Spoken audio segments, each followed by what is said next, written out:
नमस्कार प्यारे विद्यार्थियों, स्वागत है आप सभी का मेरे YouTube चैनल पर। आज हम करेंगे प्रागैतिहासिक काल यानी एंशिएंट हिस्ट्री का प्रारंभिक टॉपिक।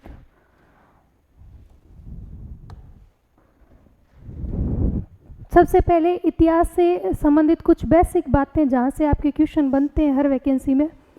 जैसे इतिहास को जानकारी के स्रोतों के आधार पर 3 पार्ट में डिवाइड किया गया है। इतिहास की हमें अतीत की घटनाओं की जानकारी के जो स्रोत मिलते हैं, जानकारी के स्रोत यानी उस कालखंड की जानकारी के स्रोत पुरातात्विक है, साहित्यिक स्रोत है, या दोनों प्रकार के साक्ष्य हमें मिलते हैं। उस आधार पर पुरातत्वविदों ने इतिहास का 3 पार्ट में डिवीज़न किया है। पहला है आपका प्रागैतिहासिक काल, दूसरा आद्य ऐतिहासिक काल और उसके बाद में आता आपका ऐतिहासिक काल। तो इस काल को किन विशेषताओं के आधार पे डिवीज़न किया गया समझते हैं पहले हम। जिस समय मनुष्य को लिपि का ज्ञान नहीं था, मनुष्य लिखना नहीं जानता था, तो उस समय के हमें लिखित साक्ष्य भी नहीं मिलेंगे। उस समय की जानकारी के लिखित साक्ष्य नहीं मिलेंगे तो जानकारी के स्रोत कौन से होंगे? पुरातात्विक स्रोत। और पुरातात्विक स्रोत कौन से होते हैं? जो उत्खनन द्वारा हमें प्राप्त होते हैं, जैसे कि भवन हो गए, भवनों के खंडहर हो गए, भवन स्मारक, इनके खंडहर हमें मिलते हैं। सिक्के हो गए, किसी समय के प्रचलित सिक्के हैं, मोहरें हैं,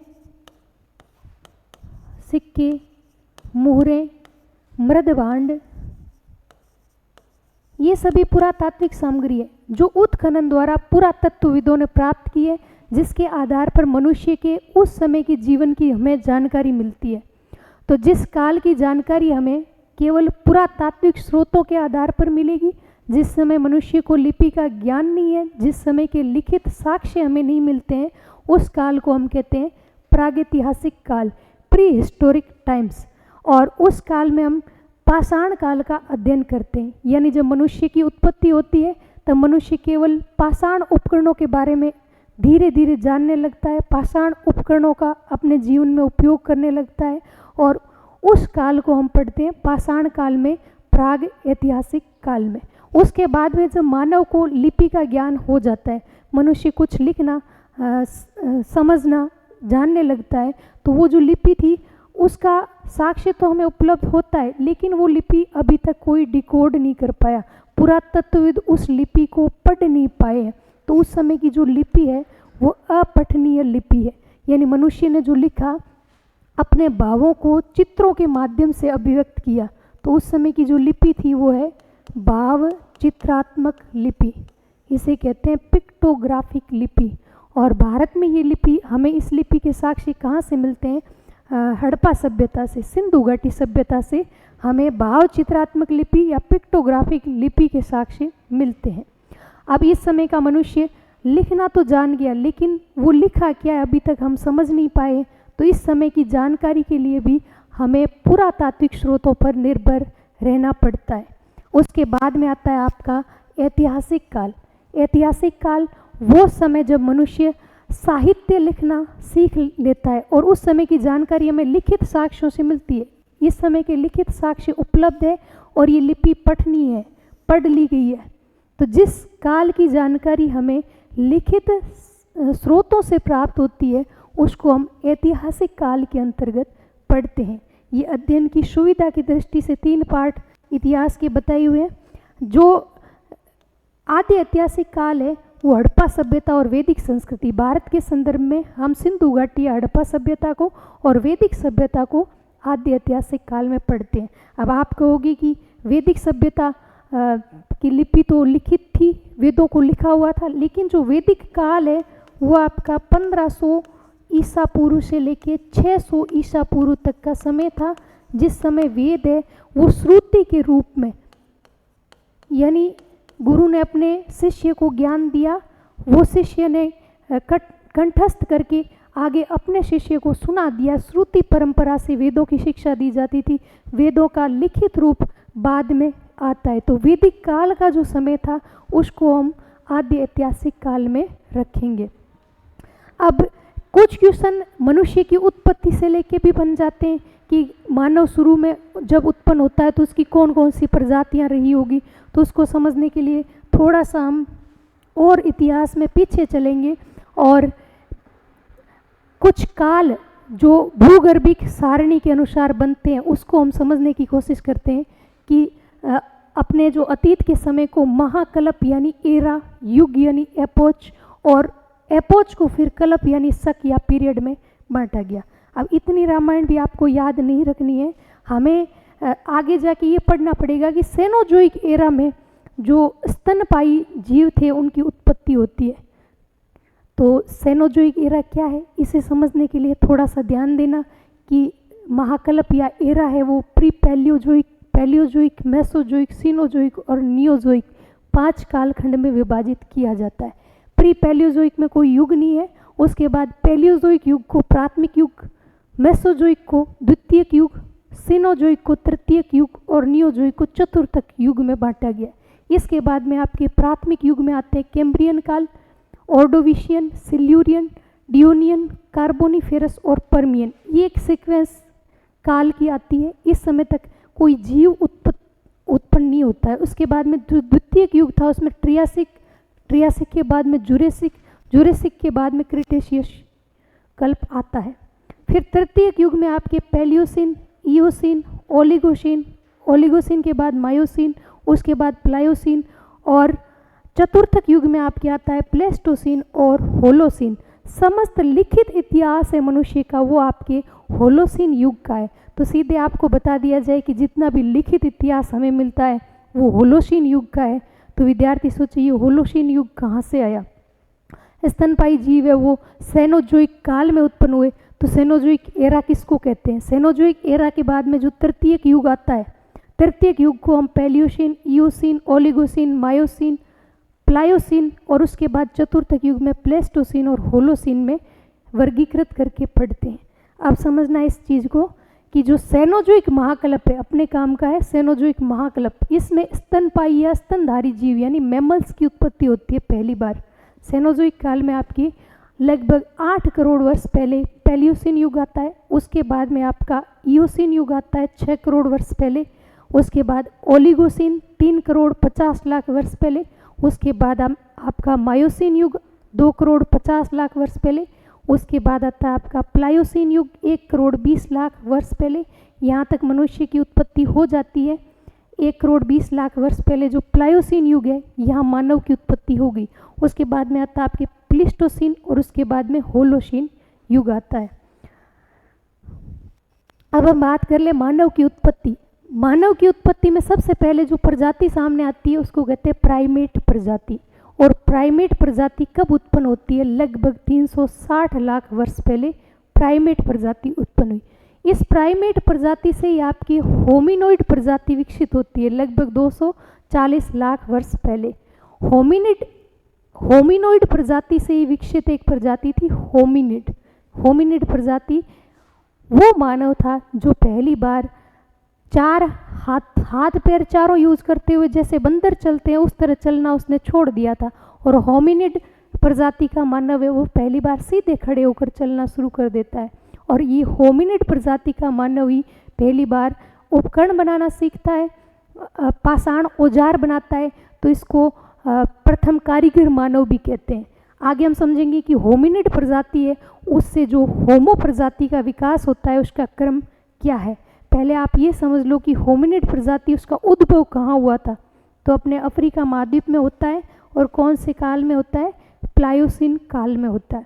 सबसे प्राचीन होमोनिड जो थे वो ऑस्ट्रेलोपिथेकस होमोनिड थे। सबसे प्राचीन होमोनिड प्रजाति कौन सी थी? ऑस्ट्रेलोपिथेकस। ये अफ्रीका महाद्वीप में पाए गए हैं। ऑस्ट्रल का अर्थ होता है दक्षिण और पिथिकस का अर्थ होता है कपि मानव। अब देखिए होमो प्रजाति का विकास किस तरह से होता है। जो होमोनिड थे उनसे होमो प्रजाति के विकास का क्रम क्या था? सबसे पहले होमो हैबिलस मानव उत्पन्न होता है। ये होमो हैबिलस है, इसको प्रथम कारीगर मानव कहा गया है। प्रथम कारीगर मानव।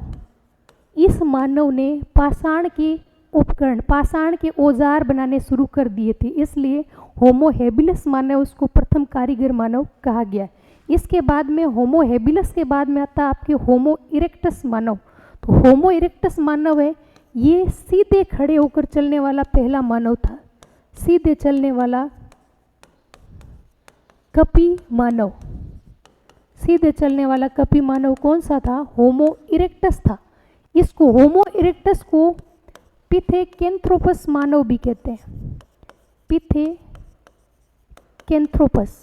पिथेकेंथ्रोपस मानव भी कहते हैं। होमो इरेक्टस के बाद में मनुष्य का और विकास हुआ तो होमो सैपियंस प्रजाति सामने आई। होमो सैपियंस है वो आधुनिक प्राज्ञ मानव था। सबसे पहले चिंतनशील या प्राज्ञ मानव जो धरती पर आया था वो था होमो सैपियंस मानव। होमो सैपियंस के जीवाश्म हमें जर्मनी के 2 स्थानों से मिलते हैं। ये दोनों स्थान आपके जर्मनी में है। जर्मनी के हाइडलबर्ग और निएंडरथल घाटी से मिले होमो सैपियंस मानव के जीवाश्म। जर्मनी की हाइडलबर्ग घाटी से मिले जीवाश्मों को कहते हैं होमो हाइडलबर्गेंसिस और निएंडरथल घाटी से मिले जीवाश्म कहलाते हैं होमो निएंडरथलेंसिस। सबसे पहले जो मनुष्य में समाधान की प्रणाली है वो होमो निएंडरथल मानव ने शुरू की थी। समाधान की प्रणाली सबसे पहले किसने शुरू की थी? होमो निएंडरथल मानव ने शुरू की थी।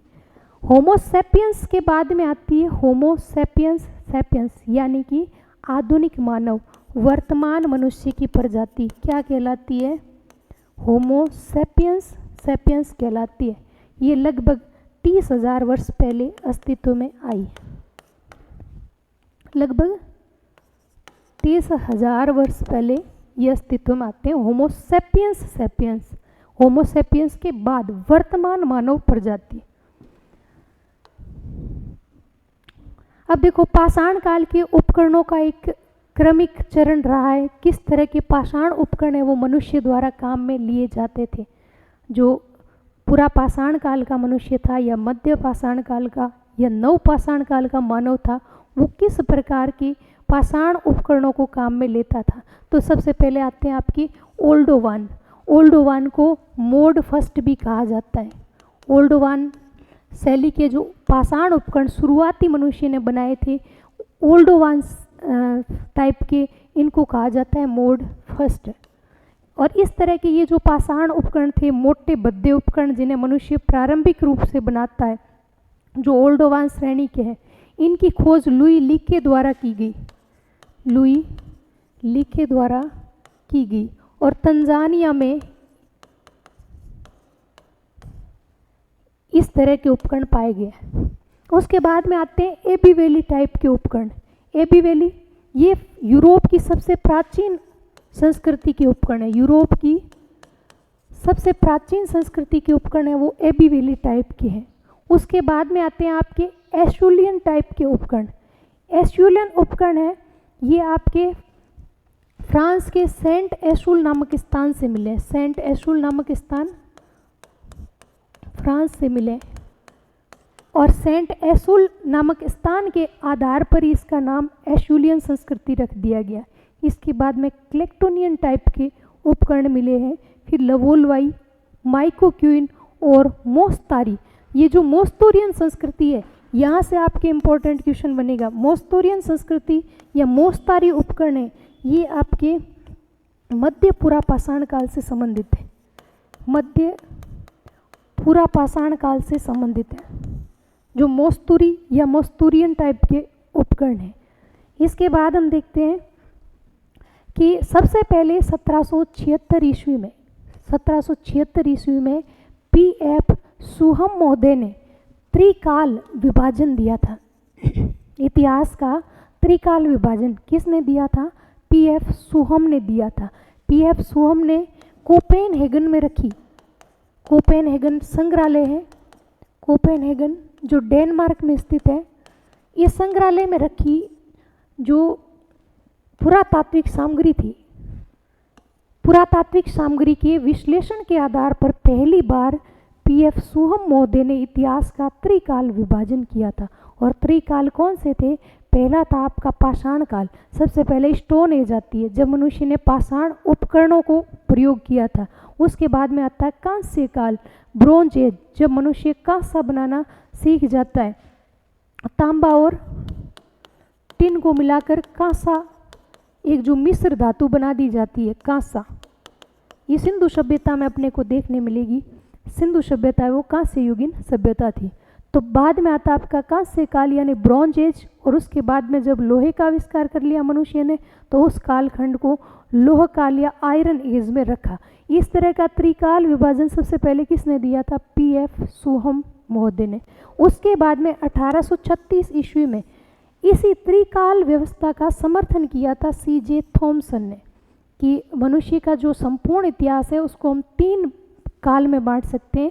जब मनुष्य पाषाण उपकरण काम में लेता है उस काल को हम स्टोन एज पाषाण काल कहेंगे। मनुष्य ने जब कांसा खोज लिया, कांसे के उपकरण बनाने प्रयोग करने शुरू कर दिए, उसको हम ब्रॉन्ज एज कहेंगे।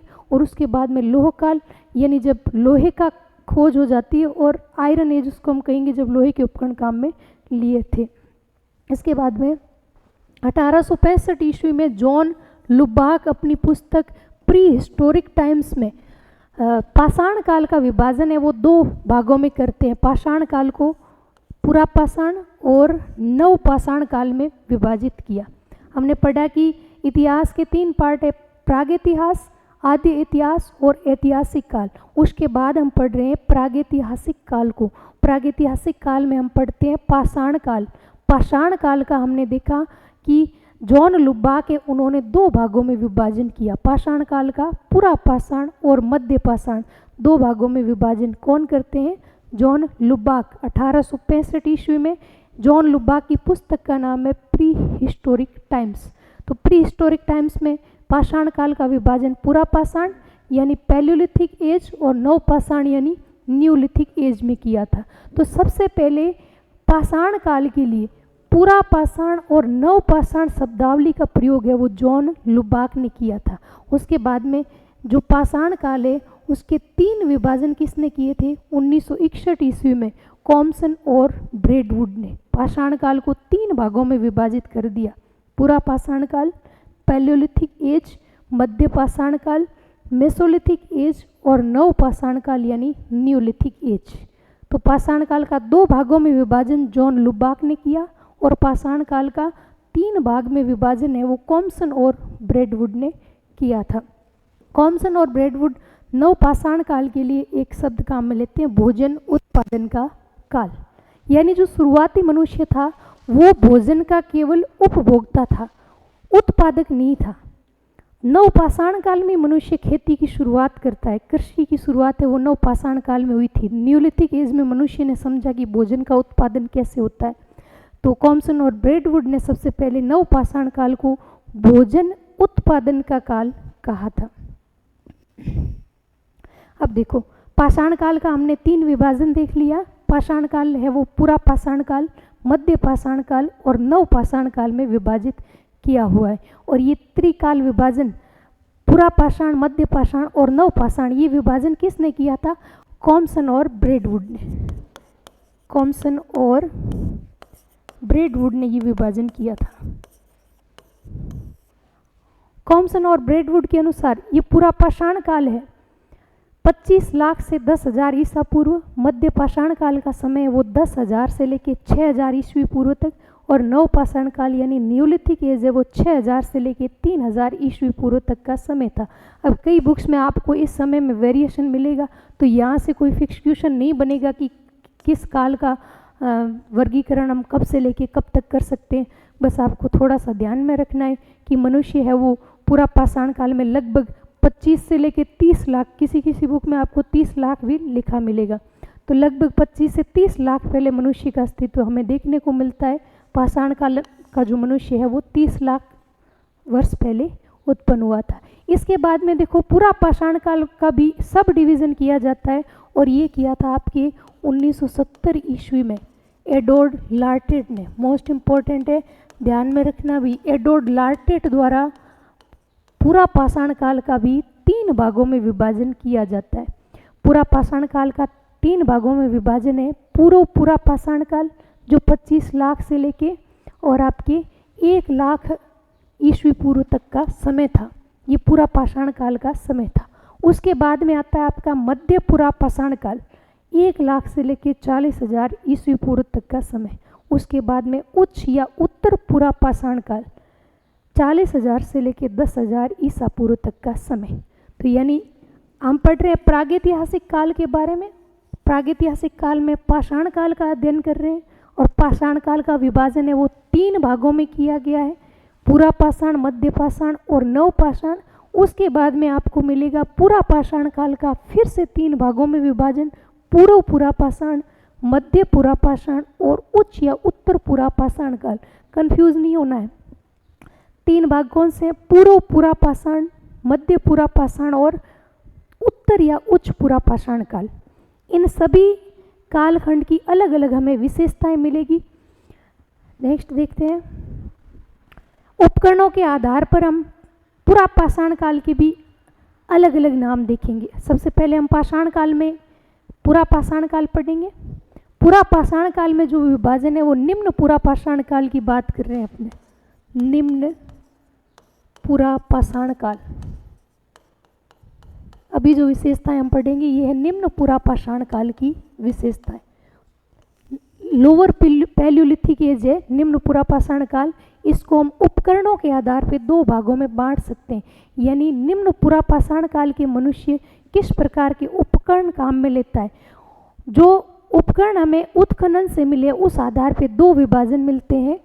पहला है आपका चॉपर चॉपिंग पेबुल संस्कृति। चॉपर चॉपिंग पेबुल संस्कृति। अब देखो पेबुल क्या है? नदियों के बहाव से जो पत्थर है वो लुढ़कते हुए आते हैं, वो पत्थर हो जाते हैं बिल्कुल गोल गोल पत्थर। इन गोल गोल पत्थरों को कहते हैं आपके पेबुल। इन पत्थरों को क्या कहते हैं? पेबुल। भाई प्राचीन मानव है वो कहाँ रहता था? नदियों के आसपास रहता था। पानी की आवश्यकता की पूर्ति के लिए नदियों के आसपास ही रहता था। शुरुआती मनुष्य वो घर बना के तो रहता नहीं था। शुरुआती मनुष्य वो घुमक्कड़ था, खाना बदोश था, सिर्फ खाने की तलाश में इधर उधर भटकता, यायावर जीवन था। शुरुआती मनुष्य का जीवन है वो यायावर जीवन था, यानी भटकता रहता था मनुष्य। तो वो नदियों के किनारे ढूंढता कि किस तरह की चीज़ें मिल रही है। इस तरह के लुढ़कते हुए पानी के साथ बहते हुए जो पत्थर आते हैं वो पेबुल यानी गोल मटोल पत्थर हो गए। अब इस गोल मटोल पत्थर से किसी को अगर चोट पहुंचाने की कोशिश करे तो ये पत्थर इतना प्रभावी नहीं रहता है। फिर मनुष्य को थोड़ा सा ज्ञान हुआ तो उसने इस गोल पत्थर के अंदर एक तरफ सलक उतार के और ये धार बना दी, इधर एक तरफ धार बना दी। फिर उसने इसी पत्थर के दोनों तरफ ये सलक उतार के और इस तरह दोनों तरफ धार बना दी। तो ये जो गोल मटोल पत्थर है ये तो पेबुल कहलाता है। और जब एक तरफ धार बना दी जाती है तो चॉपर कहलाता है। और जब दोनों तरफ धार बना दी तो चॉपिंग। इस तरह के जो पाषाण उपकरण हमें जिस स्थानों से मिले हैं वो कहलाएगी आपकी चॉपर चॉपिंग पेबुल संस्कृति। तो चॉपर चॉपिंग पेबुल संस्कृति से संबंधित महत्वपूर्ण क्वेश्चन कौन कौन से बनेंगे आपके, कि आपसे पूछ लेंगे सबसे पहले चॉपर चॉपिंग पेबुल संस्कृति शब्द का प्रयोग किसने किया। ये चॉपर चॉपिंग शब्दावली का प्रयोग करने वाला विद्वान कौन था? तो H.L. मोवियस था। सबसे पहले चॉपर चॉपिंग शब्दावली का प्रयोग H.L. मोवियस ने किया था। उसके बाद हम बात करेंगे कि चॉपर चॉपिंग संस्कृति के सबसे पहले उपकरण हमें कहाँ से मिले। तो इसके उपकरण सबसे पहले हमें पंजाब पाकिस्तान में सोहन नदी घाटी से मिले। कहाँ से मिले अपने को? सोहन नदी घाटी से मिले। तो इसका एक और नाम आ जाएगा सोहन संस्कृति। पहले जो उपकरण मिले हैं वो हमें सोहन नदी घाटी से मिले हैं तो इसका नाम रख दिया सोहन संस्कृति। और यहाँ से सबसे पहले उपकरण खोजे किसने? 1928 ईस्वी में D.N. वाडिया द्वारा सोहन नदी घाटी से ये उपकरण खोजे थे। सोहन नदी घाटी से उपकरण प्राप्त किए थे, इसलिए D.N. वाडिया है वो सोहन घाटी का पितामह कहलाता है। सोहन घाटी का पितामह किसको कहते हैं? D.N. वाडिया को कहते हैं। ये एक एक्स्ट्रा फैक्ट लिख किया इसमें गलती से। तो सबसे पहले सोहन संस्कृति के जो साक्ष्य है वो किसने प्राप्त किए थे? D.N. वाडिया ने सबसे पहले खोजे थे। और D.N. वाडिया को इसीलिए सोहन घाटी का पितामह कहा जाता है। 1928 ईस्वी में सोहन घाटी से D.N. वाडिया ने सबसे पहले सोहन संस्कृति के उपकरण प्राप्त किए, यानी चॉपर चॉपिंग प्रकार के उपकरण प्राप्त किए, इसलिए ये सोहन घाटी के पितामह कहलाए। इसके बाद में इस तरह के और उपकरण हमें वो वधमदुरे और मद्रास, ये आपके एशुलियन टाइप के कल्चर से संबंधित होगा। ये पीडीएफ आपको टेलीग्राम चैनल पे मिल जाएगी बाद में रीड करने के लिए। और यहाँ से एक और इम्पॉर्टेंट क्वेश्चन जो बनेगा वो है सोहन संस्कृति शब्द का प्रयोग। पहले हमने बात की चॉपर चॉपिंग शब्दावली का सबसे पहले प्रयोग, तब आप बताओगे एच.एल. मोवियस। और आपसे पूछ ले कि सोहन संस्कृति शब्द का सबसे पहले प्रयोग किसने किया, तो 1936 ईस्वी में एच.डी. टेरा ने सबसे पहले सोहन संस्कृति शब्द का प्रयोग किया था।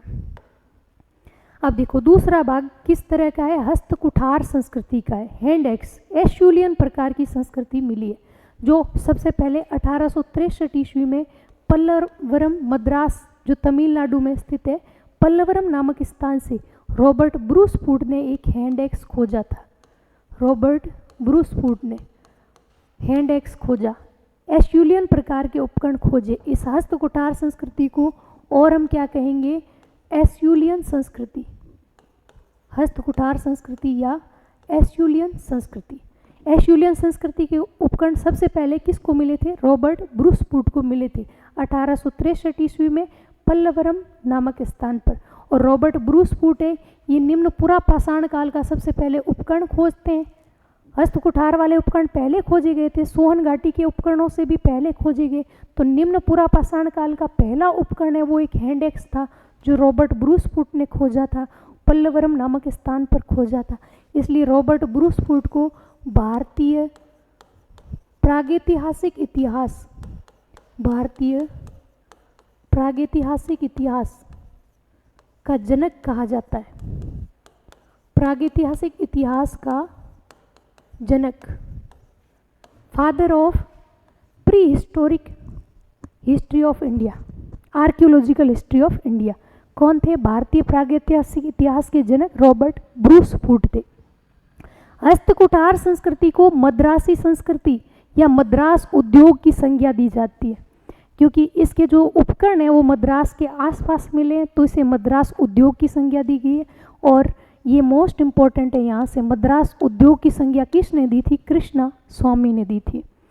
इसके हस्तकुठार संस्कृति के उपकरण हमें और कहाँ से मिलते हैं, तो पिंडी घेब नामक स्थल से 1930 ईस्वी में KRU टोड ने खोजे थे पिंडी घेब नामक स्थल से। इसके अलावा पोतवार पठार जो शिवालिक पहाड़ियों में स्थित है, 1935 ईस्वी में एच.डी. टेरा और टी.टी. पीटरसन ने एक येल कैम्ब्रिज दल आता है, यहाँ अन्वेषण करता है और यहाँ से हस्तकुठार संस्कृति के उपकरण खोजे जाते हैं। ये अपना मोस्ट इम्पॉर्टेंट क्वेश्चन बनेगा। यहाँ से आपसे पूछेंगे कि राजस्थान में कौन सा स्थल है जहाँ से अपने को सोहन संस्कृति और मद्रास संस्कृति दोनों प्रकार के उपकरण मिले हैं, तो चित्तौड़गढ़ से मिलते हैं अपने को सोहन संस्कृति और मद्रास संस्कृति के उपकरण, यानी हस्तकुठार संस्कृति के उपकरण एक साथ मिलते हैं। अब देखो निम्न पुरा पाषाण काल के औजार किस प्रकार के थे, तो एक तो हस्तकुठार यानी हाथ से चलने वाली कुल्हाड़ी थी, पत्थर को एक तरफ से सलक उतार के और उसको कुल्हाड़ी का रूप दे दिया जाता था और इसको देखो इस तरह हाथ से पकड़ के चलाया जाता था, यह हस्तकुठार था। विदारणी मांस को चीरने फाड़ने के लिए उपकरण, विदारणी जो शुरू में उपकरण थे वो तो इस तरह बड़े बड़े मोटे उपकरण होते थे, उसके बाद में जो मध्य पाषाण काल आता है उसमें सूक्ष्म उपकरण माइक्रोलिथ्स यानी और सुंदर सुगढ़ उपकरण बनाए जाते हैं। और क्या थे, चॉपर और चॉपिंग, खंडक और गंडासा। चॉपर चॉपिंग क्लीवर्स और हैंड एक्स टाइप के उपकरण थे वो आपके पूर्व या निम्न पुरा पाषाण काल के औजार थे। और इस समय के जो औजार थे वो क्वार्टजाइट पत्थर से बनते थे, क्वार्टजाइट पत्थर से निर्मित होते थे औजार। कुछ और औजार देख लेते हैं हम, जो पाषाण काल के औजार है। देखो शुरुआती मानव के औजार थोड़े बड़े भद्दे होते थे, मोटे, उसके बाद में उसने धीरे धीरे अच्छे उपकरण है वो बनाने शुरू कर दिए थे, जो आपको नव पाषाण काल तक, मध्य पाषाण काल से शुरू होंगे और नव पाषाण काल तक अच्छे उपकरण देखने को मिलते हैं। नेक्स्ट निम्न पुरापाषाणकालीन स्थलों से संबंधित इस तरह के क्वेश्चन आ जाते हैं। क्वेश्चन होगा आपके कि निम्नलिखित में से कौन सा स्थल है वो निम्न पुरापाषाण काल से संबंधित नहीं है, तो उसमें आपको एक ऑप्शन दे देंगे मध्य पाषाण काल का। तो सारे निम्न पुरापाषाण काल के स्थल आपको याद कर लेने। आपने पढ़ा कि जो चॉपर चॉपिंग संस्कृति है वो सोहन नदी घाटी पंजाब से मिली थी। तो ये सोहन नदी घाटी पंजाब कहाँ स्थित है? ये पाकिस्तान में स्थित स्थल है। राजस्थान में कहाँ से मिले थे? डीडवाना, चित्तौड़गढ़ और थार के रेगिस्तान से हमें निम्न पुरापाषाण काल के औजार मिलते हैं, उपकरण मिलते हैं। मध्य प्रदेश में भीमबेटका की गुफा जो नर्मदा घाटी में प्राप्त होती है, भीमबेटका की गुफाएं, यहाँ से निम्न पुरापाषाणकालीन मानव के उपकरण मिले हैं। आंध्र प्रदेश में कई स्थल है, करनूल, गिदलूर, करीमपुड़ी और नागार्जुन कोंडा। ये आंध्र प्रदेश के स्थल है जहाँ से हमें निम्न पुरापाषाणकालीन मानव के औजार मिले हैं। उसके बाद में पल्लवरम, अतिरम पक्कम, वदमदुरे और मानजान कारनी, ये स्थल है आपके तमिलनाडु में स्थित है। सारे स्थल जहाँ से हमें निम्न पुरापाषाणकालीन यानी लोअर पैलियोलिथिक एज के मानव के उपकरण मिलते हैं। नेक्स्ट आ जाता है आपका मध्य पुरापाषाण काल। तो मध्य पुरापाषाण काल को कई विद्वानों ने अलग अलग नाम दिए हैं। जैसे मध्य पुरापाषाण काल शब्द किसने कहा है? वी.एन. मिश्र ने कहा है। श्रृंखला द्वितीय किसने कहा? H.D. सांकलिया ने कहा।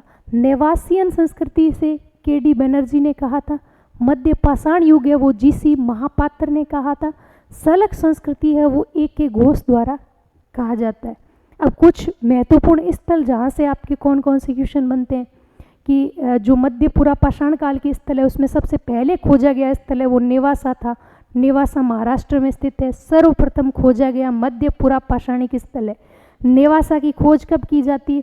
1955 ईस्वी में H.D. सांकलिया ने की थी। नेवासा की खोज किसने की थी? H.D. सांकलिया ने।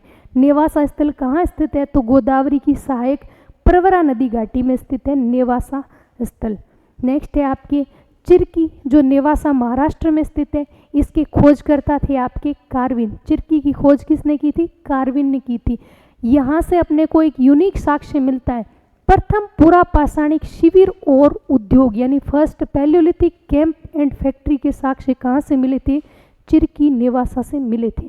और मोस्तारी संस्कृति, ये आगे देखो भैया आपके मोस्तारी मोस्ट इम्पोर्टेंट है।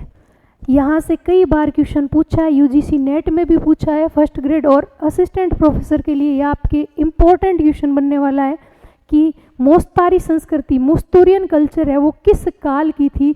तो रट लेना भाई, मध्य पुरापाषाण काल की थी मोस्तूरियन कल्चर या मोस्तारी संस्कृति। अब इस काल के जो प्रमुख उपकरण थे वो किस प्रकार के बनते थे?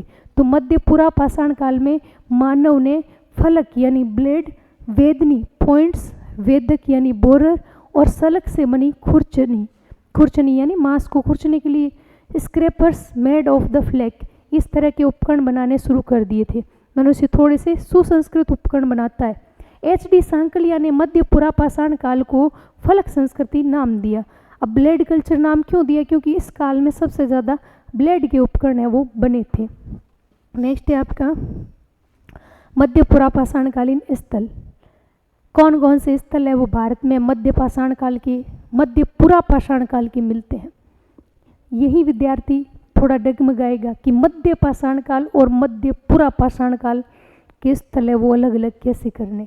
मध्य पुरापाषाण कालीन स्थल है वो आपके हिमाचल प्रदेश में व्यास, बाणगंगा और सिरस्का घाटी, राजस्थान में वागन, बेराच और कादम्बली घाटियाँ, सौराष्ट्र गुजरात से, और आपके भीमबेटका की गुफाएं रायसेन मध्य प्रदेश से मध्य पुरापाषाण काल के उपकरण मिले। महाराष्ट्र में नेवासा से। अब देखो नेवासा है वो आपके पुरापाषाण काल के निम्न पुरापाषाण काल में भी आ रहा है और मध्य पुरापाषाण काल में भी आता है। यहाँ से दोनों प्रकार के साक्ष्य मिलते हैं। इसके बाद में आपके हैं सिंह भूमि और पलामू स्थल है, ये बिहार से है। और बेलन घाटी, बेलन घाटी से आगे आप देखोगे नवपाषाण काल में भी कई साक्ष्य यहाँ से मिलते हैं। सिंगरौली बेसिन मिर्जापुर का जो उत्तर प्रदेश में स्थित है, चकिया वाराणसी उत्तर प्रदेश में, ये सारे स्थल है आपके मध्य पुरापाषाण कालीन स्थल है। मध्य पुरापाषाण काल के बाद में आता है आपका उच्च या उत्तर पुरापाषाण काल। तो यहाँ से कौन कौन से क्वेश्चन बनते हैं अभी अपने देख लेंगे कि ये है फलक और तक्षणी संस्कृति, ब्लेड और ब्यूरिन कल्चर कहलाती है उच्च या उत्तर पुरापाषाण काल का समय। फलक ब्लेड के उपकरण है वो आपके चर्ट, जेस्पर, फ्लिंट पत्थरों से, पहले हमने पढ़ा कि जो निम्न पुरापाषाण काल का मनुष्य है वो क्वार्टजाइट पत्थरों का उपयोग करता था। उसके बाद में आते हैं चर्ट, जेस्पर और फ्लिंट पत्थर जो फलक और ब्लेड के निर्माण में काम में लेता है मानव। यहाँ से जो इम्पोर्टेंट क्वेश्चन बनेगा वो आपके भीमबेटका की गुफाएं, मोस्ट इम्पोर्टेंट है। भीमबेटका की गुफाएं मध्य प्रदेश में स्थित है। भारत में गुफा चित्रकारी के प्राचीनतम प्रमाण मिले हैं। यहाँ से डेफिनेटली क्वेश्चन बनेगा उच्च या उत्तर पुरापाषाण काल का कौन सा स्थल है जहाँ से हमें गुफा चित्रकारी के प्राचीनतम साक्ष्य मिलते हैं। तो भीमबेटका की गुफाएं हैं जो मध्य प्रदेश में स्थित है। अब भीमबेटका की गुफाएं, यहाँ पर चित्रकला की शुरुआत तो उच्च पुरापाषाण काल में हो जाती है, लेकिन जो सर्वाधिक संख्या में चित्र हमें मिलेंगे वो सारे मध्य पाषाण काल के हैं। ठीक है। आंध्र प्रदेश में बेट्टमचेरला के पास में जो गुफाएं स्थित है ये मोस्ट इम्पोर्टेंट है। मुंचतला चिंतामणि गुफा, गवी गुफा को कहते हैं, गुफा को गवी कहा जाता है। मुंचतला चिंतामणि गवी से हड्डी के बहुत अधिक संख्या में उपकरण मिले हैं। आंध्र प्रदेश के बेट्टमचेरला में स्थित है। उत्तर प्रदेश की बेलन घाटी में इलाहाबाद स्थित लोहंदा नाला से, ये भी मोस्ट इम्पोर्टेंट, बहुत ही ज़्यादा इम्पोर्टेंट क्वेश्चन बनेगा। यहाँ से उत्तर प्रदेश की बेलन घाटी में इलाहाबाद में स्थित है लोहंदा नाला, यहाँ से मिली अपने को हड्डी से निर्मित एक मातृ देवी की मूर्ति। और ये हड्डी निर्मित मातृ देवी की मूर्ति है, ये दुनिया की प्राचीनतम अस्थि निर्मित मातृ देवी की मूर्ति है। जितने स्टार लगा सकते हो, इम्पोर्टेंट क्वेश्चन बनेगा। उच्च पुरापाषाण काल से ये दोनों इम्पोर्टेंट क्वेश्चन, एक तो गुफा चित्रकारी के जो प्रारंभिक प्रमाण मिलते हैं वो हमें भीमबेटका से मिले, और दूसरी हड्डी से बनी मातृ देवी की मूर्ति वो कहाँ से मिली है, तो लोहंदा नाला से मिली है। लोहंदा नाला आपकी बेलन घाटी इलाहाबाद में स्थित है।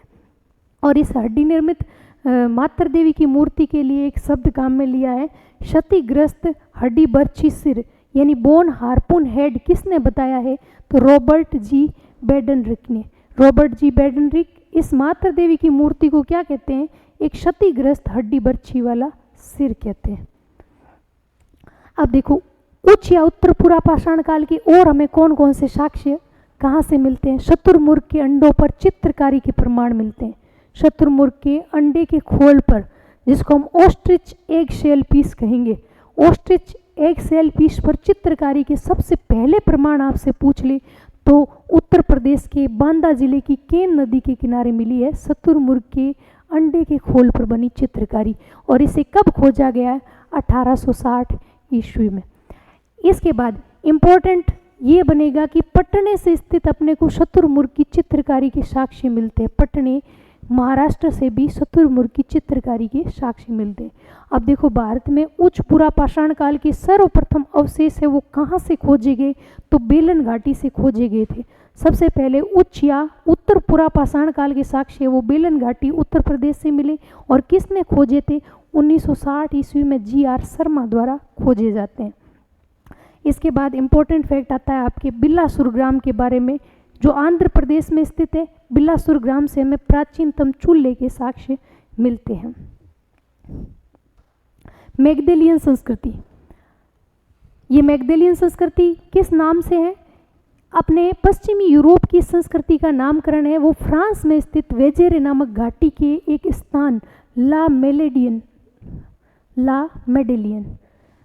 मैगदेलियन संस्कृति नाम कैसे बना, ला मेडेलियन नामक स्थान कहाँ स्थित है, वेजेरे घाटी फ्रांस में स्थित है। इस स्थान के नाम के आधार पर मैगदेलियन संस्कृति नाम दिया जाता है। इस संस्कृति का जो अंतिम चरण है वो हमें देखने को मिलता है उच्च पुरापाषाण काल में, यानी यूरोप की वेजेरे घाटी में स्थित ला मेडेलियन नामक स्थल से जो संस्कृति के अवशेष मिलते हैं उसी से मिलते जुलते अवशेष अपने भारत में भी पाए जाते हैं। और इस तरह की मैगदेलियन संस्कृति है वो उच्च पुरापाषाण काल तक पाई गई है। उसके बाद ये इसका अंतिम चरण चल रहा था मैगदेलियन संस्कृति का। ठीक है। अब देखो उच्च या उत्तर पुरापाषाण काल की कुछ खास विशेषताएं क्या है? एक नए चकमक उद्योग की स्थापना की जाती है उच्च पुरापाषाण काल में। जो आधुनिक स्वरूप वाला होमोसेपियंस मानव है, जो प्राज्ञ मानव है, उसका उद्भव है वो आपके उच्च या उत्तर पुरापाषाण काल में होता है। अब देख लें हम उत्तर या उच्च पुरापाषाण काल के प्रमुख स्थल कौन कौन से हैं। तो विसदी क्षेत्र आपके गुजरात में, पटने, बदने और इनाम गांव कहाँ हैं? महाराष्ट्र में। सोरापुर दोआब, सलवादगी और मेरल भवी स्थल है वो आपके कर्नाटक से मिले हैं। और रेनीगुंटा, वेमुला, नागार्जुन कोंडा, कर्नूल जो बिलासुरगम में, और प्रकाशम है वो पलेरू घाटी प्रकाशम जिले में स्थित है। ये सारे स्थल है आपके आंध्र प्रदेश में पाए गए हैं। इसके बाद में मध्य प्रदेश से हमें जोगदहा, भीमबेटका से, बम्बूरी, रामपुर और बागोर से उच्च या उत्तर पुरापाषाण काल के साक्ष्य मिलते हैं। और झारखंड का एक क्षेत्र है सिंहभूम, सिंहभूम से भी हमें उत्तर या उच्च पुरापाषाण काल के उपकरण हैं वो साक्ष्य है जो मिले हैं। उत्तर या उच्च पुरापाषाण काल के बाद में आता है आपका मध्य पाषाण काल। तो मध्य पाषाण काल से बने सारे क्वेश्चन हम डिस्कस करेंगे। इन क्लासेज का उद्देश्य यही है कि कम से कम समय में हम अच्छी तैयारी कर सकें। अगर विद्यार्थियों को ये क्लास अच्छी लगे तो आप अपने मन से शेयर करना, किसी पे कोई दबाव नहीं है, ठीक है। प्रथम खोजकर्ता की बात कर ले तो हम प्रथम खोजकर्ता है जॉन इवांस। मध्य पाषाण काल का पहला उपकरण खोजा था जॉन इवांस ने। पूरे मानव समाज के या मानव संस्कृति के संदर्भ में पूछे तब तो जॉन इवांस है। और अपने बात करें ये भारत में सर्वप्रथम खोज किसने की? तो 1867 ईस्वी में C.L. कार्लाइल द्वारा विंध्याचल क्षेत्र में पहला मध्य पाषाणकालीन उपकरण खोजा गया। तो भारत में सर्वप्रथम मध्य पाषाणकालीन उपकरण की खोज किसने की? C.L. कार्लाइल ने की। और कब की थी? 1867 ईस्वी में की थी। मध्य पाषाण शब्द जो माइक्रोलिथ्स यानी सूक्ष्म, माइक्रो का अर्थ है सूक्ष्म, सूक्ष्म उपकरण, लिथोस पत्थर के लिए, पत्थर के सूक्ष्म उपकरण जिस काल में बने थे उसको हम कहेंगे मध्य पाषाण काल। मध्य पाषाण काल यानी माइक्रोलिथ शब्द इसका सर्वप्रथम प्रयोग है वो किसने किया? तो होडर माइकल वेस्ट्रूप ने किया था। शुरुआत होलोसीन युग में होती है। मोस्ट इंपॉर्टेंट भाई होलोसीन युग, होलोसीन युग अभी हमने बात की थी क्लास की शुरुआत में ही बात की थी कि समस्त लिखित इतिहास है वो होलोसीन युग का मिलता है हमें। और मध्य पाषाण काल है वो होलोसीन युग में शुरू हुआ था। इस समय के जो उपकरण थे वो चैलसेडोनी से बनने लगे थे। प्रमुख उपकरण जितने भी थे वो चैलसेडोनी से बनने लगे। और इस समय की जो औजार निर्माण की तकनीकी थी उसको कहते थे फ्लूटिंग तकनीकी। अब देखो मध्य पाषाण काल के प्रमुख स्थल और उनसे बनने वाले महत्वपूर्ण क्वेश्चन है। सबसे पहले देखो भाई अपने बागोर जो भीलवाड़ा राजस्थान में स्थित है। बागोर को महासतियों का टीला भी कहा जाता है। ये मध्य पाषाण काल का मोस्ट इंपॉर्टेंट स्थल है। कावेरी नदी के किनारे स्थित है। सॉरी कावेरी नहीं, ये गलती से लिख गया, कोठारी नदी है, कोठारी नदी के किनारे स्थित है। भीलवाड़ा जिले में राजस्थान में कोठारी नदी के किनारे स्थित है बागोर जो मध्य पाषाण काल का भारत में सबसे बड़ा स्थल है। मध्य पाषाणकालीन स्थल भारत में सबसे बड़ा कौन सा है? बागोर, भीलवाड़ा राजस्थान में। यहाँ से अपने को नर कंकाल और व्यवस्थित अंत्येष्टि के प्रमाण मिलते हैं। और यहाँ से प्राचीनतम पशुपालन के साक्ष्य मिलते हैं। दूसरा स्थल है महत्वपूर्ण स्थल है वो है आपका आदमगढ़। आदमगढ़ कहाँ स्थित है? होशंगाबाद मध्य प्रदेश में स्थित है। आदमगढ़ की खोज किसने की? तो खोज करता है इसके R.V. जोशी। और यहाँ से जो आदमगढ़ के शैलाश्रय यानी गुफाएं, यहाँ से हमें 25,000 लघु पाषाण उपकरण यानी माइक्रोलिथ्स की प्राप्ति होती है। अब देखो ये मोस्ट इंपॉर्टेंट है, नोट डाल लेंगे आप यहाँ से। पशुपालन के प्राचीनतम साक्ष्य लगभग 5,000 ईस्वी पूर्व के साक्ष्य, 5,000 ईस्वी पूर्व के साक्ष्य बागोर और आदमगढ़ से मिले। भारत में पशुपालन के प्राचीनतम साक्ष्य बागोर और आदमगढ़ से मिले। बागोर राजस्थान और आदमगढ़ मध्य प्रदेश। अगला महत्वपूर्ण स्थल है आपका भीमबेटका की गुफाएं। भीमबेटका की गुफाएं आप पढ़ चुके हो कि ये निम्न पुरापाषाण काल में और उच्च पुरापाषाण काल में उस समय भी रही है। भीमबेटका की गुफाएं, इनका उत्खनन वीएस वाकणकर ने किया था। खोजकर्ता या उत्खननकर्ता, सबसे इंपॉर्टेंट क्वेश्चन यही बनेगा, भीमबेटका की गुफाओं की खोज किसने की थी। और दूसरा, यहाँ चित्रकारी के साक्ष्य हमें मिलते हैं। उत्खननकर्ता कौन है? वीएस वाकणकर है। माइक्रोलिथ्स और मानव अंत्येष्टि के प्रमाण हमें मिलते हैं। ये मध्य पाषाण काल की बात हो रही है। जो चित्रकारी के साक्ष्य है वो अपने को उच्च पुरा पाषाण काल से मिलने शुरू हो जाते हैं और उसके बाद में अधिकांश संख्या में जो चित्र बने वो मध्य पाषाण काल में बने थे। अगला जो महत्वपूर्ण स्थल है वो सराय नाहरराय। सराय नाहरराय कहाँ स्थित है? प्रतापगढ़ उत्तर प्रदेश में स्थित है। सराय नाहरराय के खोजकर्ता कौन है? केसी ओझा। केसी ओझा ने इसकी खोज की थी। खोजकर्ता कौन है? केसी ओझा। उत्खननकर्ता जीआर शर्मा। भारत में मानव के अस्थि पंजर का सबसे पहला अवशेष यानी कि प्राचीनतम मानव का जीवाश्म ओल्डेस्ट ह्यूमन फॉसिल कहाँ से मिला था? सराय नाहरराय प्रतापगढ़ उत्तर प्रदेश से मिलता है। मानवीय आक्रमण या युद्ध के साक्ष्य कहाँ से मिले हैं अपने को? सराय नाहरराय से। सराय नाहरराय से हमें संयुक्त रूप से 2 पुरुषों और 2 स्त्रियों को एक साथ दफनाए जाने का साक्ष्य, यानी एक ऐसी कब्र मिली है जहाँ पर 2 स्त्रियां और 2 पुरुष, 4 लोगों को एक साथ संयुक्त रूप से दफनाया गया। इस तरह की समाधि के शवादान के साक्ष्य कहाँ से मिलते हैं अपने को? सराय नाहरराय प्रतापगढ़ उत्तर प्रदेश से। यहाँ से एक कब्र में 4 मानव कंकाल मिले हैं। पता नहीं चलता भाई कि स्त्री है पुरुष या जो भी है, 4 मानव कंकाल एक साथ मिले। यहाँ से स्तंभगर्त, स्तंभगर्त है ये आवास के लिए निर्मित झोपड़ियाँ थी। आवास के लिए निर्मित झोपड़ियाँ, यानी मनुष्य गड्ढे के अंदर अपने आवास के लिए झोपड़ियाँ बनाता था, जिसे स्तंभगर्त कहा जाता है। मनुष्य के आवास के लिए गड्ढे खोदकर बनाई गई झोपड़ियाँ थी, वो स्तंभगर्त थी। स्तंभगर्त के सबसे जो प्रारंभिक साक्ष्य है वो हमें सराय नाहरराय प्रतापगढ़ उत्तर प्रदेश से मिलते हैं। इसके अलावा गर्त चूल्हे के भी साक्ष्य यहाँ से मिले हैं। ठीक है भाई, अगला स्थल देखते हैं महदहा। महदहा प्रतापगढ़ उत्तर प्रदेश में स्थित है। यहाँ से भी अपने को मानव अस्थि पंजर यानी मानव जीवाश्म के साक्ष्य मिलते हैं। स्तंभगर्त और गर्त चूल्हे के भी साक्ष्य मिलते हैं। सर्वप्रथम बूचड़ खाने वध स्थल के साक्ष्य, वेरी वेरी इंपॉर्टेंट है। सर्वप्रथम बूचड़ खाने वध स्थल का साक्ष्य कहाँ से मिला था? महदहा प्रतापगढ़ उत्तर प्रदेश से मिला था। हड्डी के सींग, हड्डी यानी श्रृंग, सींग के आभूषण मिलते हैं। यहाँ से हड्डी के आभूषण मिले हैं जो सींग से बने हुए हैं। स्त्री पुरुष की युगल समाधि, स्त्री पुरुष को साथ में दफनाए जाने का साक्ष्य मिलता है महदहा से। इसके बाद अगला इंपॉर्टेंट स्थल है दमदमा प्रतापगढ़ उत्तर प्रदेश। यहाँ से अपने को त्रिमानव समाधि के साक्ष्य, 3 मनुष्य एक साथ दफनाए गए। अब स्त्री पुरुष का नहीं पता, यहाँ से 3 मनुष्यों को एक साथ दफनाए जाने का साक्ष्य मिलता है। हाथी दांत की लटकन का साक्ष्य मिला है। सर्वाधिक शवादान यानी 41 शवादान के साक्ष्य वो भी दमदमा से मिलते हैं। अगला इंपॉर्टेंट स्थल है वो है आपके लेखहिया मिर्ज़ापुर उत्तर प्रदेश। यहाँ से सर्वाधिक मानव कंकाल मिले। इंपॉर्टेंट फैक्ट है भाई, सर्वाधिक मानव कंकाल किस स्थल से मिले हैं? लेखहिया मिर्ज़ापुर उत्तर प्रदेश से मिले। अगला स्थल है आपके लंगनाज गुजरात। इसका उत्खनन एच.डी. सांकलिया ने किया था। उत्खननकर्ता कौन है? एच.डी. सांकलिया। भारत में मध्य पाषाण काल के जो सूक्ष्म पाषाण उपकरण है, यानी सूक्ष्म पाषाण उपकरण माइक्रोलिथ्स, माइक्रोलिथ्स किस काल के होते हैं? मध्य पाषाण काल के। तो सर्वोत्तम नमूने हैं वो हमें कहाँ से मिलते हैं? लंगनाज गुजरात से।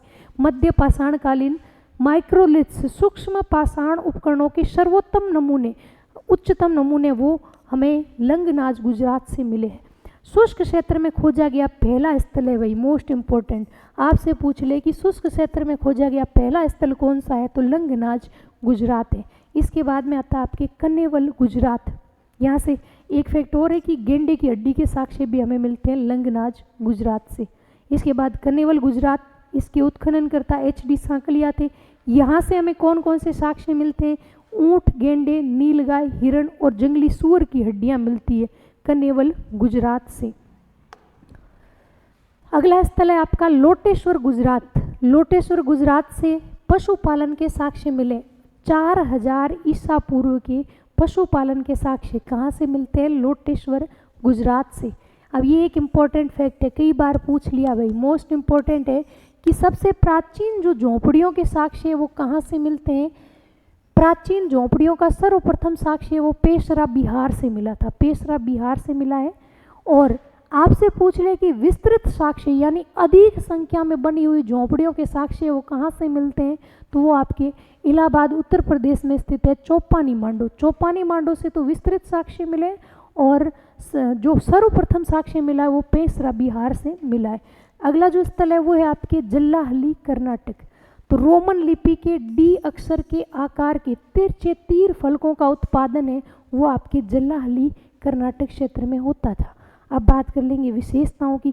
मध्य पाषाण काल की जो मुख्य विशेषताएं थी, एक तो धनुष बाणों का निर्माण शुरू हो गया था, लकड़ी की डोंगी का निर्माण शुरू हो गया। मध्य पाषाणकालीन मानव ने शवों को दफनाने की प्रथा शुरू कर दी, यानी अंतिम संस्कार प्रथा की शुरुआत है वो मध्य पाषाण काल में होती है। नेक्स्ट है आपके मध्य पाषाण काल के प्रमुख स्थल, वेरी वेरी इंपॉर्टेंट है मध्य पाषाणकालीन स्थल। देखो मिर्ज़ापुर, ये सारे उत्तर प्रदेश के स्थल है। उत्तर प्रदेश के मिर्ज़ापुर में लेखैया मोरहना पहाड़, उत्तर प्रदेश के इलाहाबाद में चौपानी मांडू और मेहरूडी है। उत्तर प्रदेश के प्रतापगढ़ में सराय नाहरराय, मेहदहा और दमदमा, ये सभी स्थल है आपके मध्य पाषाणकालीन स्थल है। इसके बाद बिहार में पेशरा, अभी हमने पढ़ा, पेशरा से झोंपड़ियों का प्रथम साक्ष्य मिला। वीरभानपुर, वर्धमान, ये स्थल है आपके पश्चिम बंगाल का। आंध्र प्रदेश के स्थल है आपके नागार्जुनकोंडा, गिदलूर और रेनीगुंटा। तमिलनाडु में तिन्नेवेली और टेरी समूह। संगनकल्लू, बेल्लारी कर्नाटक का स्थल है। भीमबेटका, रायसेन, ये आपके मध्य प्रदेश में स्थित, और आदमगढ़ होशंगाबाद में मध्य प्रदेश में स्थित है। ये मध्य पाषाणकालीन महत्वपूर्ण स्थल है। गुजरात में आपके लंगनाज, रतनपुर, कन्नेवल और लोटेश्वर स्थल, ठीक है। इसके बाद राजस्थान के तिलवाड़ा और बागोर, तिलवाड़ा बाड़मेर में स्थित है और बागोर आपका भीलवाड़ा में स्थित है, ठीक है। अब आ जाता है आपका नवपाषाण काल। मध्य पाषाण काल के बाद में जो समय आया था वो था नवपाषाण काल। नवपाषाण काल की सर्वप्रथम खोज, पूरी मानव संस्कृति के संदर्भ में बात करें तो सर्वप्रथम खोजकर्ता डॉक्टर प्राइमरोज होंगे। नवपाषाण काल शब्द का सर्वप्रथम प्रयोग 1865 ईस्वी में जॉन लुबाक ने किया। हम शुरू में ही बात कर चुके हैं कि पाषाण काल का दो काल में विभाजन, यानी जो पूरा पाषाण है और नवपाषाण है, इस तरह का विभाजन है, ये जॉन लुबाक ने किया था अपनी पुस्तक प्री हिस्टोरिक टाइम्स में। तो सबसे पहले नवपाषाण शब्द है, इसका प्रयोग जॉन लुबाक करते हैं 1865 ईस्वी में। अब देखो नवपाषाण को नवपाषाण क्रांति किसने कहा था? नवपाषाण क्रांति शब्द का सबसे पहले प्रयोग 1936 ईस्वी में गार्डन चाइल्ड ने किया था, और ये गार्डन चाइल्ड की पुस्तक है man makes himself, most important है भी। गार्डन चाइल्ड ने कौन सी पुस्तक लिखी थी? Man makes himself. Man makes himself पुस्तक में गार्डन चाइल्ड 1936 ईस्वी में नवपाषाण क्रांति शब्द का प्रयोग करते हैं। पॉइंट टू पॉइंट आपके बिल्कुल भी समय खराब नहीं करते हुए सारे इंपॉर्टेंट क्वेश्चन का सिलेक्शन किया है मैंने इसमें, और कम समय में आप प्रागैतिहासिक काल को बहुत ही अच्छा तैयार कर लोगे। गार्डन चाइल्ड ने नवपाषाण काल को अन्न उत्पादक संस्कृति भी कहा है। नवपाषाण काल में क्योंकि मनुष्य ने खेती की शुरुआत कर दी थी, मनुष्य अन्न उगाना सीख जाता है और मनुष्य के उपभोक्ता से उत्पादक बनने का समय है वो आपके नवपाषाण काल में शुरू होता है। और जब मनुष्य कृषि करना शुरू कर देगा तो मनुष्य स्थायी रूप से रहना भी शुरू कर देगा। तो जो स्थिर जीवन है वो स्टेबल लाइफ भी आपके नवपाषाण काल में शुरू होती है। अब मनुष्य घुमक्कड़ नहीं है, स्थायी रूप से आवास बना के रहने लगता है। और जब अन्न उत्पादन मनुष्य करने लगता है, जो अन्न उत्पादक संस्कृति का काल है नवपाषाण काल, अन्न उत्पादन मनुष्य करेगा तो जो अधिशेष अनाज होगा उसको रखने के लिए बर्तनों की भी आवश्यकता पड़ी, तो मृद भांड की आवश्यकता पड़ी। मृद भांड बनाने के लिए मनुष्य ने चाक का आविष्कार किया, तो पहिए का चाक का आविष्कार भी नवपाषाण काल में होता है। नवपाषाणकालीन प्रथम स्थल की खोज है 1860 ईस्वी में ले में सूर्य द्वारा कहाँ से की जाती है? टोंस नदी घाटी उत्तर प्रदेश में की जाती है। भारत में खोजा गया पहला स्थल है वो टोंस नदी घाटी उत्तर प्रदेश है, 1860 ईस्वी में खोजा गया। और किसने खोजा? तुल्य में सूर्य ने खोजा था। पॉलिश किए हुए उपकरणों की संस्कृति कहलाती नवपाषाण काल है। इस समय मनुष्य और ज़्यादा थोड़ा विकसित हो जाता है और उसके उपकरण भी विकास कर लेते हैं। पॉलिश किए हुए उपकरणों की संस्कृति कहलाती है। भारत में प्रथम नवपाषाण कुठार है वो 1842 ईस्वी में, कुठार की बात हो रही है, एशुलियन टाइप का उपकरण कुठार यानी कुल्हाड़ी मिडोज टेलर ने रायचूर कर्नाटक में लिंग सुगुर नामक स्थान से खोजा था। ये फैक्ट भी मोस्ट इम्पॉर्टेंट है। मैंने आपको पूरी क्लास में हाईलाइट करके बता दिया कि कहाँ कहाँ से आपके क्वेश्चन बनने की संभावना है। 1872 ईस्वी में बेल्लारी कर्नाटक इस स्थल की खोज है वो विलियम फ्रेजर ने की थी। विलियम फ्रेजर आपके नवपाषाणकालीन स्थल बेल्लारी कर्नाटक का खोज करता। 1872 ईस्वी में ये स्थल खोजा गया था। अब हम बात करेंगे भाई नवपाषाणकालीन जितने भी प्रमुख स्थल है वहाँ से कौन कौन से साक्ष्य मिले हैं, कौन कौन से उपकरण मिले हैं, जहाँ से आपके सारे इंपॉर्टेंट क्वेश्चन कवर करते हुए हम आगे बढ़ेंगे। मेहरगढ़ बलूचिस्तान पाकिस्तान में स्थित है। मेहरगढ़ भारतीय उपमहाद्वीप में नवपाषाण काल की प्राचीनतम बस्ती है, ये मेहरगढ़ है। कैसे देखो, भारत पाकिस्तान का विभाजन नहीं हुआ तब तक पाकिस्तान है वो भारतीय उपमहाद्वीप का हिस्सा था, तो भारत का भी पहला खोजा गया नवपाषाणकालीन स्थल है वो आपका मेहरगढ़ है। मेहरगढ़ वर्तमान में कहाँ है? बलूचिस्तान पाकिस्तान में स्थित है। उत्खनन कब होता है? 1974 ईस्वी में। उत्खनन करता थे आपके जीन फ्रांकोइस जेरिज। मेहरगढ़ की खोज या उत्खनन करने का काम किया था 1974 ईस्वी में जीन फ्रांकोइस जेरिज ने। इसे बलूचिस्तान का अन्न भंडार कहते हैं क्योंकि मेहरगढ़ से हमें कृषि के प्राचीनतम साक्ष्य मिले हैं लगभग 7000 ईस्वी पूर्व, और यहाँ पर गेहूं और कपास की खेती होती थी। लेकिन सर्वप्रथम रागी का उत्पादन हुआ, सर्वप्रथम है वो रागी का उत्पादन किया जाता है। तो कृषि के प्राचीनतम साक्ष्य है वो हमें 7000 ईसा पूर्व के मेहरगढ़ से मिलते हैं, इसलिए इसको बलूचिस्तान का अन्न का भंडार और रोटी की टोकरी ये उपनाम मिलते हैं हमें मेहरगढ़ के। बलूचिस्तान का अन्न भंडार और रोटी की टोकरी। यहाँ से अपने को पालतू भैंस का प्राचीनतम साक्ष्य मिला है, पालतू भैंस का प्राचीनतम साक्ष्य मिला है। ठीक है, ये मोस्ट इंपॉर्टेंट है, ये पूछा हुआ क्वेश्चन है आपके, फिर से रिपीट हो सकता है। पालतू भैंस का प्राचीनतम साक्ष्य कहाँ से मिला है? तो मेहरगढ़ बलूचिस्तान पाकिस्तान से मिला है। और कारीगर की कब्र के साक्ष्य मिलते हैं, बकरी के साथ में मालिक के शव को दफनाने के साक्ष्य मिलते हैं। और मेहरगढ़ का उत्खनन है वो 7 स्तरों में होता है, यहाँ से 7 पुरातात्विक स्तर हमें मिलते हैं। तो ये मेहरगढ़ से बनने वाले सारे इंपॉर्टेंट क्वेश्चन हो गए आपकी। नेक्स्ट जो सभ्यता स्थल है वो आपका बुर्ज होम कश्मीर। बुर्ज होम सभ्यता स्थल की खोज है वो की थी 1935 में HD टेरा और पीटरसन ने।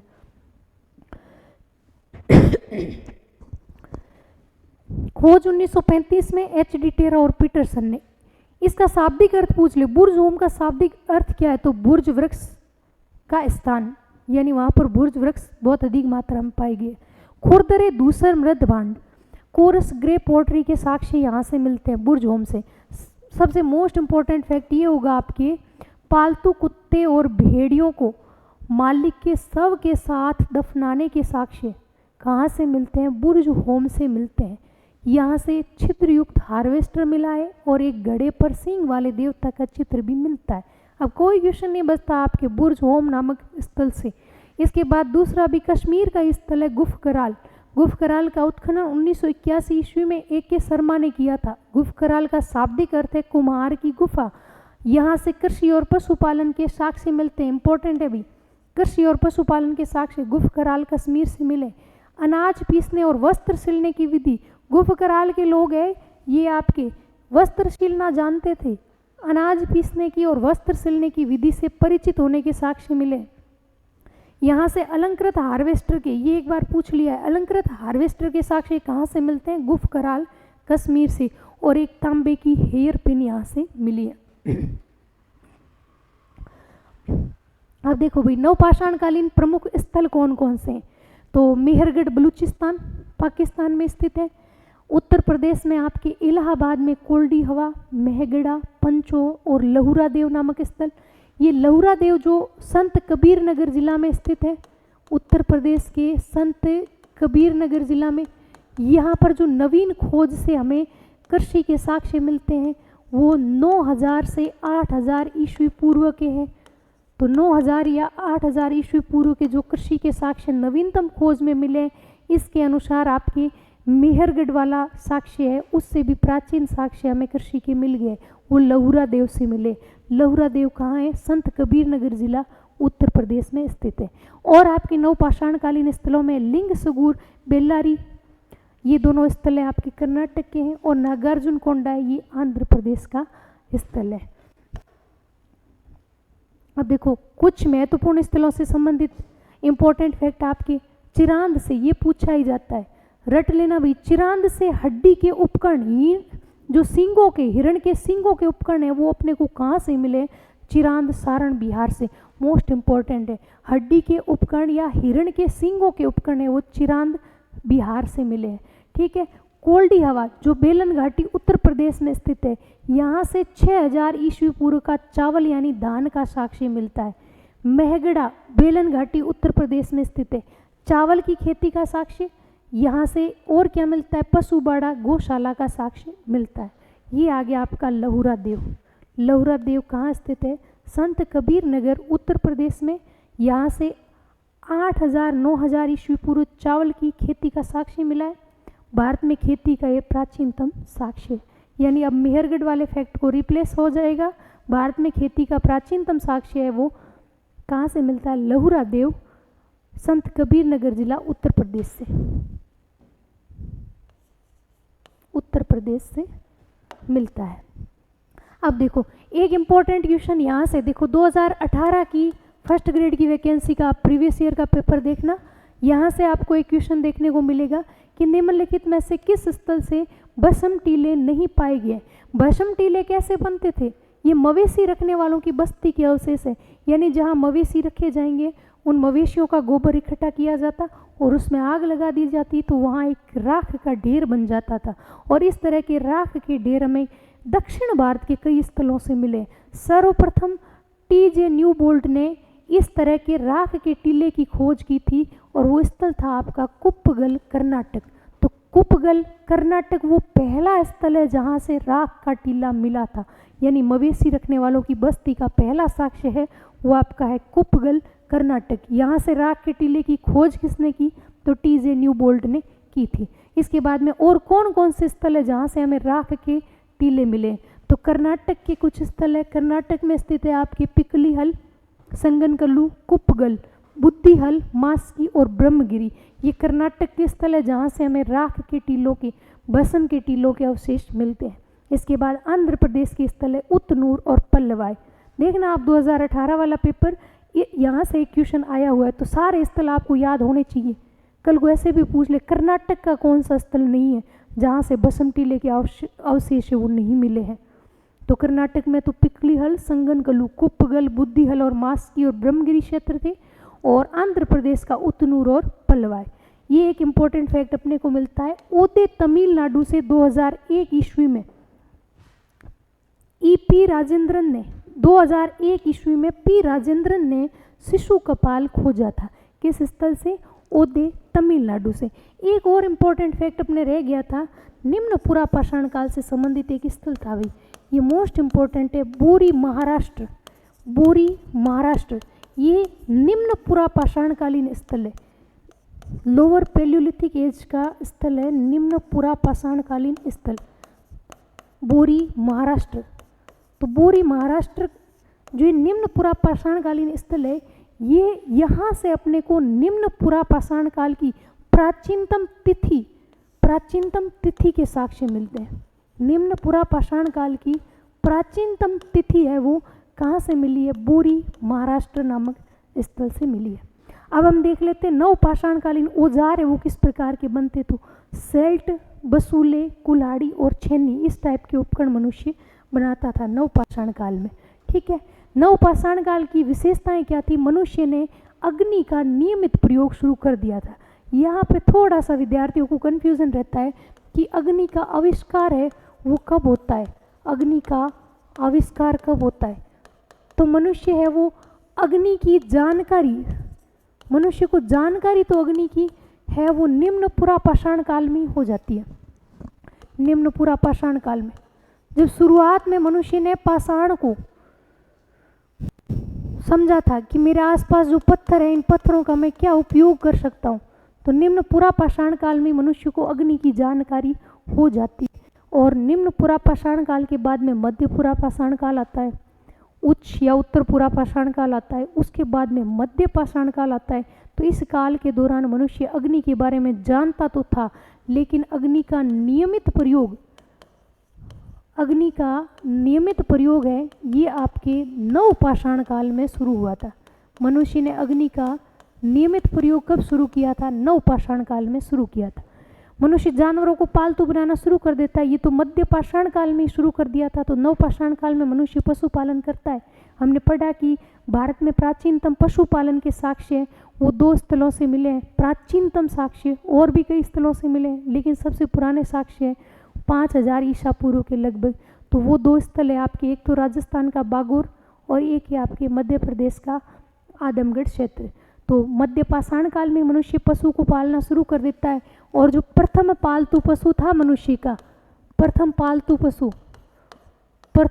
पशु है मनुष्य का, वो था कुत्ता। मनुष्य ने सबसे पहले कुत्ते को अपना पालतू पशु बनाया था।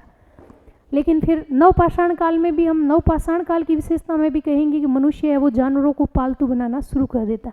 नवपाषाण काल में मनुष्य ने कृषि की शुरुआत कर ली, यानी मनुष्य है वो अब केवल उपभोक्ता नहीं है, मनुष्य उपभोक्ता से उत्पादक बन जाता है। मनुष्य ने अन्न का उत्पादन शुरू कर दिया, कृषि की शुरुआत होगी। जब कृषि करना शुरू कर दिया तो मनुष्य ने एक स्थान पर रहना शुरू कर दिया। इस तरह ग्राम्य जीवन, स्टेबल रूरल लाइफ है मनुष्य की जो वो शुरू हो जाती।